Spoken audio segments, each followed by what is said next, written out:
the bit that I mentioned, I think yesterday and the day before, was how do you make it relatable? So for example, I shared about my first time at pole dancing, right? So, and there's so many different ways of me linking it back to property. So one way was getting out of my comfort zone, you know.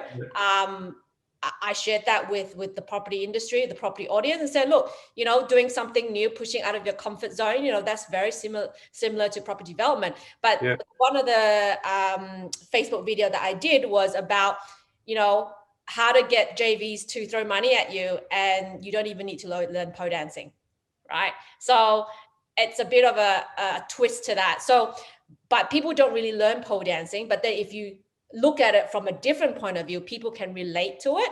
So if I were to use your story, for example, you talked about the other day about your family and how that has left some sort of a bad taste on property for you, right? Now, everyone is going to have a unique story, and that's the beauty about doing these videos, is that everyone's going to have a unique story, and that makes you very different.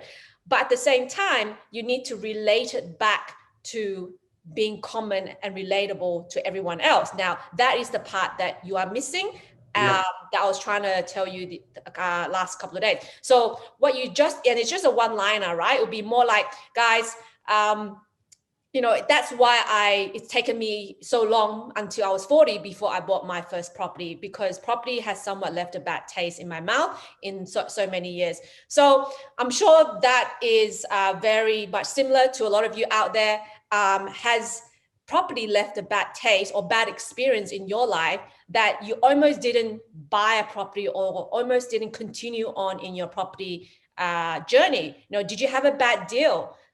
Did you make a loss? For you is, those are the bad things that happen to you in property. And did that make you continue or make you just go in further? You know how then it kind of relates back to other people. Yes.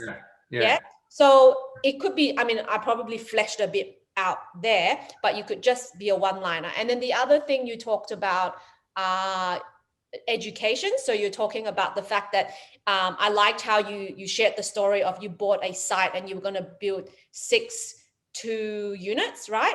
Yeah. And the first thing for that is the reason I say it's good is because you're kind of bragging without bragging. So you're telling people that, you know, you are capable of buying a site. You've bought sites before, and doesn't matter if you end up building it or not, but you were there, you bought a site before, you know how it works. So that's kind of showing off to people without actually saying, hey, look at the fact that I bought this site. And a lot of people like to do that. They show off, right?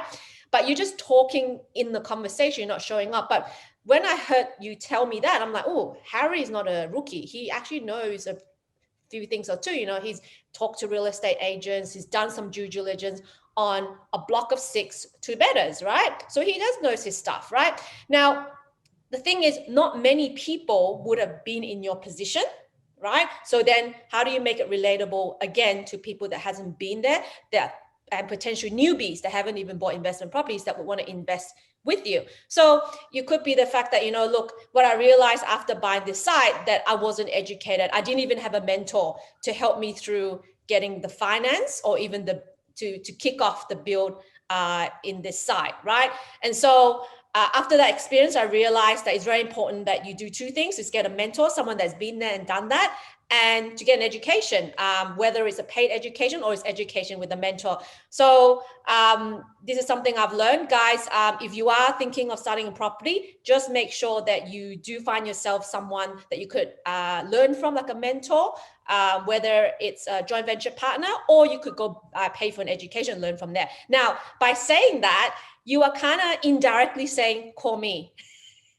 Oh, okay.